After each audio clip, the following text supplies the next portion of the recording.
Hello everyone, আমি প্রিয়ম। তোমরা দেখছো ইটস প্রিয়ম। গত শনিবার, রবিবার এবং সোমবার আমাদের পাড়ায় হলো হরি পুজো। তো বাবুদেরই রবিবার দিন সকালবেলা দিয়ে এসেছি, কারণ শনিবার দিন বিকেলে ঘট বসেছে এবং সন্ধ্যের পরে ভাইদের আমি বাড়ি থেকে বের করি না। তো রবিবার সকালে দিয়েছিলাম। রবিবার দিন সারা রাত থেকে সোমবার দিন রাত্রিরে বাবু বাড়ি এসেছিলো। তো দেখতেই পারছো এখানে আমরা এবার রবিবার দিন রাত্রেবেলা গেছিলাম, তখন একটা দল ঢুকছিল, তো সেই গানটাই আমরা শুনছিলাম। তো সুন্দর করে হরিনাম কীর্তন এইসব হলো। দেখছো দলগুলোতে কি সুন্দর লাগছে, লাল হলুদ নীল কম্বিনেশনে, একেবারে জাস্ট অসাম। তো অনেক ভক্তরাই এখানে হরিনাম শুনতে এসেছিল, তো দেখতে খুবই ভালো লাগছিল। তার পরের দিন, এটা হচ্ছে সোমবার দিন সকালবেলা, হচ্ছে সকালও না দুপুরবেলা, কারণ এখানে গৌরনীতাই নগরে বেরিয়েছে, কিন্তু গৌরনীতায় সারা জায়গায় ঘুরে আমাদের বাড়িতেই আসতে ওদের দেরি হয়ে গেছিলো। তারপরে এখানে কি সুন্দর গান করছিল, কিন্তু কপিরাইটের কারণে আমি দিতে পারিনি। আর সবাই দেখতে পাচ্ছ আবির মেখে ভূত হয়েছে।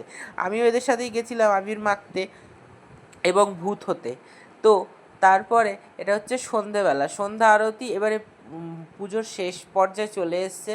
সন্ধ্যা আরতি, ঘট ভাঙা হবে। তো সুন্দর করে সন্ধ্যা আরতি হলো। পুরোটা ক্যাপচার করতে পারিনি, কারণ এতই নাচে মগ্ন হয়ে গেছিলাম। এখানে দেখতেই পাচ্ছ সবাই নাচা শুরুও করে দিয়েছে হরিনামের কীর্তনে। আমার ঠাম্মা পর্যন্ত নাচা আরম্ভ করে দিয়েছে। দেখতে পাচ্ছ সবাই দাঁড়িয়ে আছে। তারপরে এইভাবে আমাদের 2025 সালের হরি পুজোটা সুস্থভাবে সম্পূর্ণ হলো। আমরাও খুব আনন্দ করলাম। দেখতে পাচ্ছি এই আমাদের ভাই কাকি সবাই মিলে আমরা গেছিলাম, খুব আনন্দ করেছিলাম সেজে গুজে। দেখতে পাচ্ছ বান্ধবীগণদের অবস্থা, সব সেজে গুজে ব্রাইডাল মেকআপ করে চলে এসেছে।